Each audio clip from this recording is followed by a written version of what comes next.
आइए अब next question करेंगे, क्वेश्चन नंबर 14। देखिए क्या करना है हमें इस क्वेश्चन में।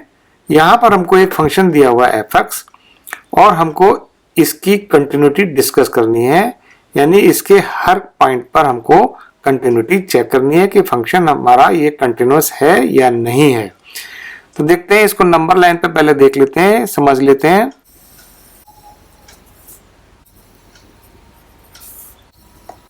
तो देखिए यहाँ पर ये है एट x इक्वल टू 0 और ये पॉइंट है 1, ये 3 एंड ये 10। अब जो फंक्शन है वो क्या है, देखिए x लेस देन 1 और ग्रेटर देन 0 के लिए फंक्शन है 3, 0 और 1 के बीच में, और बिटवीन 1 एंड 3 ये फंक्शन है 4, और बिटवीन 3 एंड 10 ये फंक्शन है यहाँ पर 5। देखिए अब इसकी कंटिन्यूटी हमको कहाँ पर चेक करनी होगी।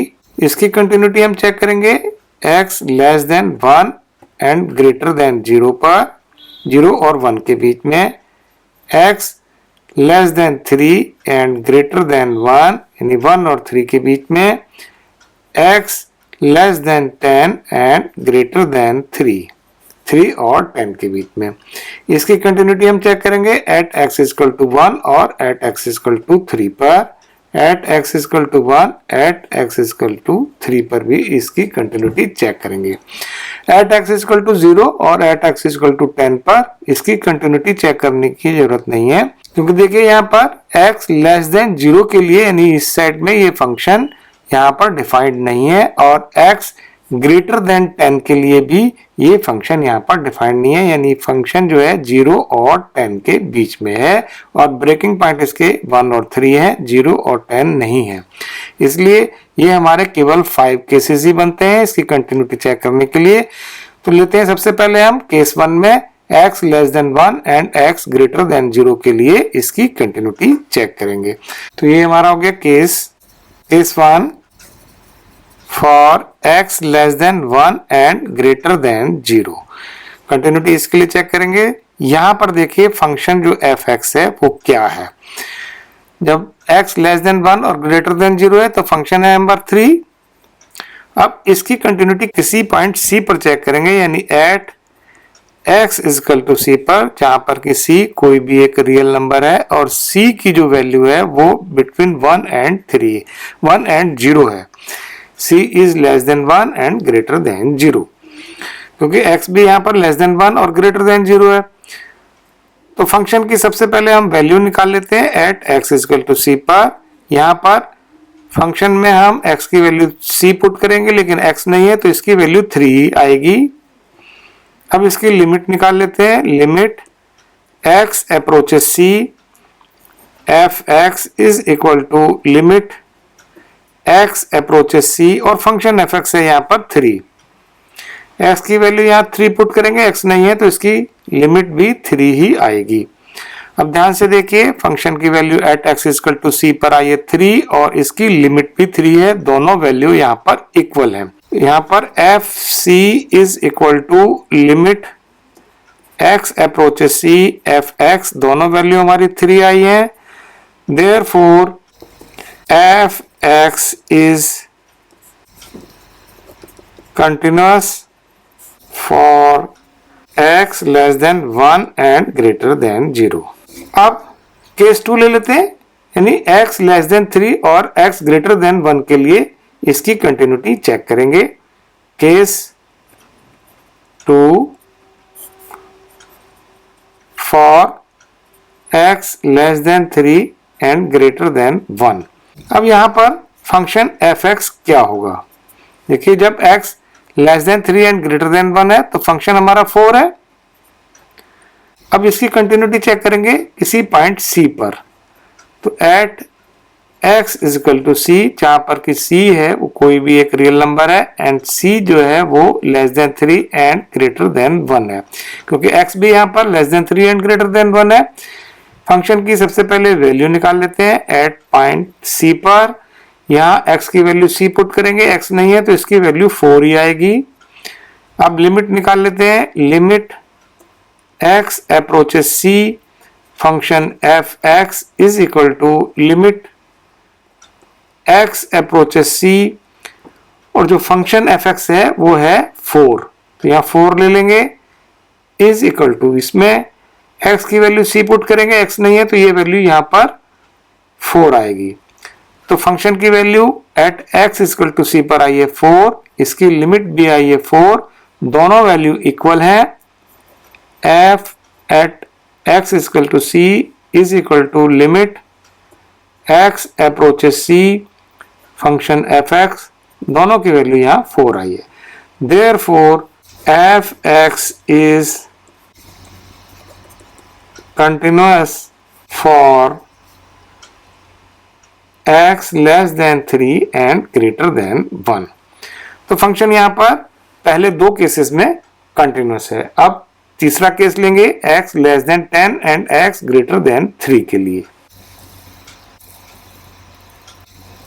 केस 3 ले लेते हैं, इसकी कंटिन्यूटी चेक करेंगे x less then 10 and x greater than 3 के लिए। Case 3 for x less then 10 and greater then 3। अब देखिए यहां पर फंक्शन क्या होगा। When x is less than 10 and greater than 3 है तो फंक्शन क्या है 5 है, तो फंक्शन हम ले लेंगे 5। अब इसकी कंटिन्यूटी भी हम किसी पॉइंट c पर चेक करेंगे, यानी at x equal to c पर, जहां पर कि c जो है वो कोई भी एक रियल नंबर है और c की value less than 10 and greater then 3 है, क्योंकि यहां पर x भी less than 10 and greater then 3 है।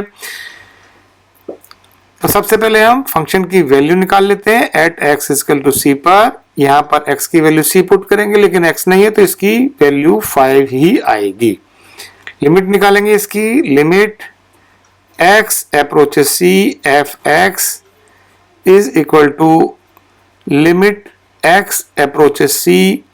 अब यहां पर फंक्शन क्या है, फंक्शन है 5, तो फंक्शन को 5 ले लेते हैं और लिमिट निकालेंगे यहां पर x की वैल्यू c पुट करके, लेकिन x नहीं है तो इसकी लिमिट 5 आएगी।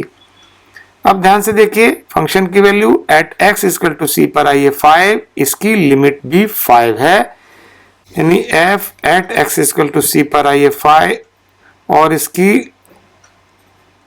Limit x approaches c f(x), दोनों वैल्यू जो है वो 5 आई है, इक्वल है। Therefore f(x) is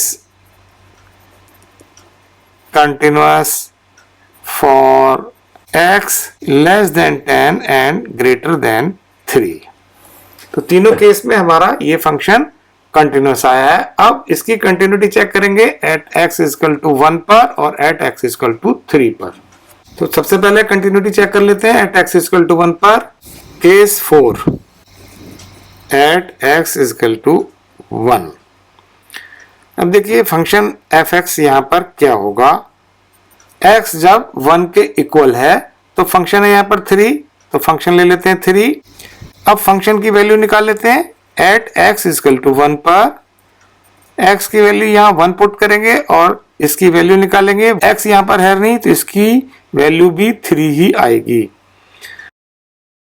eight x equal to 1, इसके लेफ्ट साइड में, यानी कि जब x लेस देन 1 है तो ये x लेस देन 1 के लिए फंक्शन 3 है, और इसके राइट साइड में यानी x ग्रेटर देन 1 के लिए ये फंक्शन 4 है।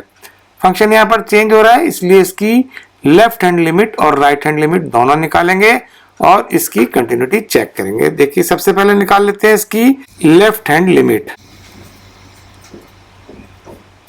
Is equal to limit x approaches 1 minus f(x) is equal to limit x approaches 1 minus x approaches 1 minus का मतलब है कि x जो है 1 को वो लेफ्ट हैंड साइड से अप्रोच कर रहा है और x की वैल्यू लेस देन 1 होगी।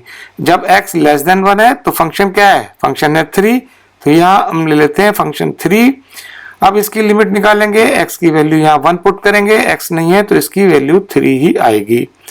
अब इसकी राइट हैंड लिमिट निकाल लेते हैं, right hand limit is equal to limit x approaches 1 plus f(x) is equal to limit x approaches 1 plus x approaches 1 plus का मतलब है कि x जो है वो 1 को राइट हैंड साइड से अप्रोच कर रहा है और x की वैल्यू यहाँ पर ग्रेटर देन 1 है। जब x ग्रेटर देन 1 है तो फंक्शन क्या है, 4 है। तो यहाँ हम ले लेंगे फंक्शन 4, इसकी लिमिट निकालेंगे, x की वैल्यू यहाँ 1 पुट करेंगे, लेकिन x नहीं है तो इसकी वैल्यू आएगी 4। अब ध्यान से देखिए, फंक्शन की value at x equal to 1 पर आई है 3, इसकी लेफ्ट हैंड लिमिट भी 3 है, लेकिन इसकी राइट हैंड लिमिट 4 है। तीनों वैल्यू यहाँ पर इक्वल नहीं है, इसीलिए ये function at x equal to 1 पर कंटिन्यूअस नहीं होगा। तो यहाँ पर left hand limit is not equal to right hand limit, therefore f(x) is not continuous at x is equal to 1, यानी at x is equal to 1 पर ये discontinuous है। अब इसकी कंटिन्यूटी चेक करेंगे at x is equal to 3 पर। इसके लिए हम केस ले लेते हैं, case 5 at x is equal to 3। Function f(x) at x is equal to 3 पर फंक्शन f(x) क्या होगा। देखिए, जब x 3 के इक्वल है तो फंक्शन क्या है, 5 है। तो यहां ले लेंगे फंक्शन 5। अब फंक्शन की वैल्यू निकाल लेते हैं एट x इक्वल टू 3 पर। यहां पर x की वैल्यू 3 पुट करेंगे और वैल्यू निकालेंगे, x नहीं है तो ये वैल्यू 5 ही आएगी। अब यहां पर देखिए ध्यान से, एट x इक्वल टू 3, इसके लेफ्ट हैंड साइड में यानी x लेस देन 3 के लिए फंक्शन 4 है और इसके राइट साइड में यानी x ग्रेटर देन 3 के लिए फंक्शन 5 है। फंक्शन चेंज हो रहा है, इसलिए एक ब्रेकिंग पॉइंट है। यहां पर हम इसकी लेफ्ट हैंड लिमिट और राइट हैंड लिमिट दोनों निकालेंगे और इसकी कंटिन्यूटी चेक करेंगे। तो सबसे पहले हम इसकी लेफ्ट हैंड लिमिट निकाल लेते हैं। Left hand limit is equal to limit x approaches 3 minus f(x) is equal to limit x approaches 3 minus. x approaches 3 minus का मतलब क्या है कि x जो है वो 3 को लेफ्ट साइड से अप्रोच कर रहा है और x की वैल्यू क्या होगी, x की वैल्यू यहाँ पर लेस देन 3 होगी। जब x लेस देन 3 है, देखिए x लेस देन 3 तो फंक्शन क्या है यहाँ पर 4 है, तो हम फंक्शन ले लेंगे यहाँ 4। अब इसकी लिमिट निकालेंगे, x की वैल्यू यहाँ 3 पुट करके, x नहीं है तो इसकी लिमिट 4 ही आएगी। अब इसकी राइट हैंड लिमिट भी निकाल लेते हैं। Right hand limit is equal to limit x approaches 3 plus f(x) is equal to limit x approaches 3 plus x approaches 3 plus का मतलब है कि x जो है वो 3 को राइट हैंड साइड से अप्रोच कर रहा है, यानी x की वैल्यू ग्रेटर देन 3 है। जब x की वैल्यू ग्रेटर देन 3 है तो फंक्शन क्या होगा, 5। देखिए x ग्रेटर देन 3 तो फंक्शन यहाँ पर 5 है, तो यहाँ पर हम फंक्शन ले लेंगे 5। अब इसकी भी लिमिट निकालेंगे, x की वैल्यू यहाँ पर 3 पुट करेंगे, लेकिन यहाँ पर x है नहीं तो इसकी लिमिट आएगी 5। ध्यान से देखिए, फंक्शन की value at x equal to 3 पर आई है 5, इसकी लेफ्ट हैंड लिमिट आई है 4 और इसकी राइट हैंड लिमिट आई है 5। तीनों वैल्यू इक्वल नहीं है, इसीलिए ये function at x equal to 3 पर डिसकंटिन्यूअस होगा। तो यहां पर देखिए, left hand limit is not equal to right hand limit, therefore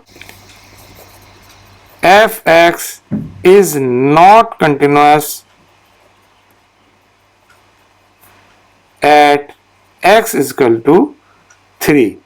तो ये function x less then 1 greater than 0 के लिए कंटिन्यूअस है, x less than 3 greater than 1 के लिए कंटिन्यूअस है, x लेस देन 10 और x ग्रेटर देन 3 के लिए कंटिन्यूअस है।